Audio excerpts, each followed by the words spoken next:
ഇന്ന് നമ്മുടെ റെസിപ്പി ഏത്തപ്പഴവും തേങ്ങയും ശർക്കരയും ഒക്കെ വെച്ചിട്ട് ഒരു അടിപൊളി കൊഴുക്കട്ടയാണ്. അതിനായി ആദ്യം നമുക്ക് കുറച്ച് തേങ്ങ ചിരവിയത് വേണം. അപ്പം നമ്മളൊരു പാത്രം എടുത്തിട്ട് അതിൽ കുറച്ച് തേങ്ങ ചിരവിയത് എടുക്കുക. എന്നിട്ട് ഏത്തപ്പഴം ഇട്ട് അതിന് നല്ലപോലെ വട്ടത്തിൽ കുഞ്ഞിതായിട്ട് അരിയുക.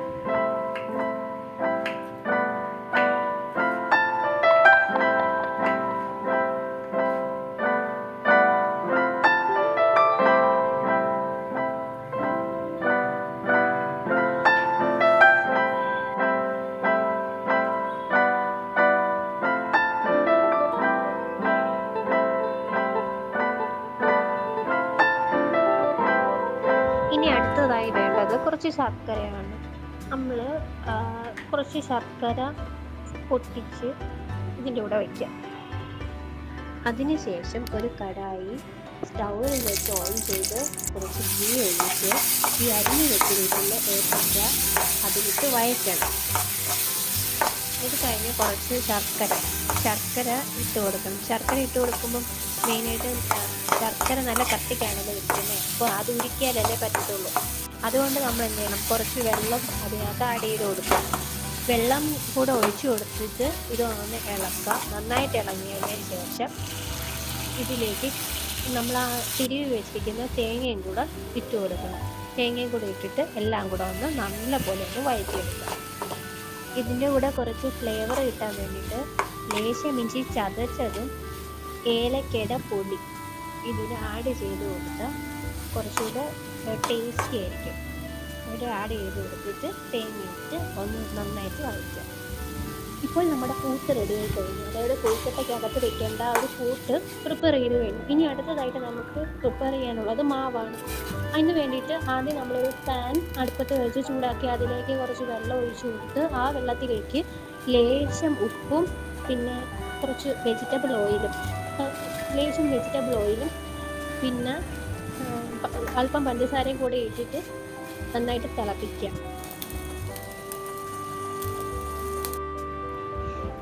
ഇതാണ് നമുക്ക് മാവ് പ്രിപ്പയർ ചെയ്യാൻ വേണ്ടിയിട്ടുള്ള സാമഗ്രികൾ. നമ്മളിപ്പോൾ തിളപ്പിച്ചെടുത്ത ഈ വെള്ളം കുറച്ച് അരിപ്പൊടി എടുത്തിട്ട് ആ അരിപ്പൊടിയിൽ ഈ വെള്ളം ചേർത്ത് നന്നായിട്ട് ഇളക്കണം. ഇളക്കിയിട്ട് ഒരു നമ്മൾ ചപ്പാത്തിക്കൊക്കെ കുഴക്കത്തില്ല, ആ ചപ്പാത്തിക്കൊക്കെ കുഴക്കുന്ന പോലെ കുഴച്ചെടുത്തിട്ട് സെറ്റ് ചെയ്ത് വെക്കും.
റെഡിയായി കഴിഞ്ഞു. ഇനി ഇതിനെ കുട്ടി കുട്ടി ഉരുളകളാക്കി മാറ്റണം.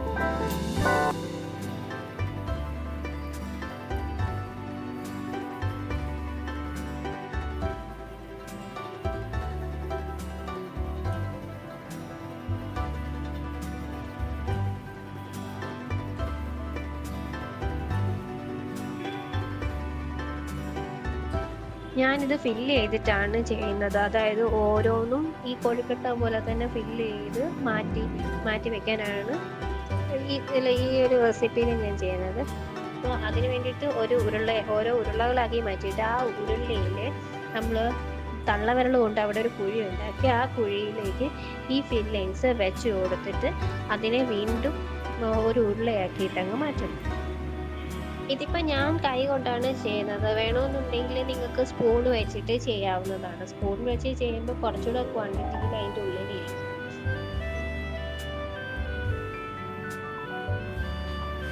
ഇപ്പോൾ കണ്ടതുപോലെ നമ്മൾ ബാക്കിയുള്ള മാവ് ഇതേപോലെ ഉരുളകളാക്കി വെക്കുക. എന്നിട്ട് നമ്മുടെ ഇഡലിയൊക്കെ ഉണ്ടാക്കുന്ന പാത്രം ഉണ്ടല്ലോ, അതിലുള്ള ഈ ഇഡലി ഉണ്ടാക്കുന്ന കുഴിയുള്ള പാത്രങ്ങളുണ്ടല്ലോ, അത് മാറ്റി കളഞ്ഞിട്ട് ബാക്കി ചെറിയ ചെറിയ കുഴിയുള്ള ഇതിൽ വീഡിയോയിൽ കാണിച്ചിരിക്കുന്ന പോലെ തന്നെ ചെറിയ ചെറിയ കുഴിയുള്ള ഒരു ബേസിൻ കാണുമല്ലോ, ആ ബേസിൻ മാത്രം വെച്ചിട്ട് അതിൻ്റെ മുകളിലേക്ക് ഈ ബേസിൻ്റെ അടിയിൽ നമ്മൾ പാത്രത്തിൽ വെള്ളം വെച്ചിട്ട് വേണം ഇത് ചെയ്യാൻ. പുഴുങ്ങി എടുക്കുന്ന ഒരു പ്രോസസ്സാണ് ഇവിടെ ഉള്ളത്. അപ്പം വെള്ളം എടുത്തിട്ട് ആ വെള്ളം എടുത്ത പാത്രത്തിൽ ഈ ഒരു ബേസിൻ ഇറക്കി വെച്ചിട്ട് ആ ബേസിനിൽ കുറച്ച് എണ്ണ തേച്ച് കൊടുക്കണം.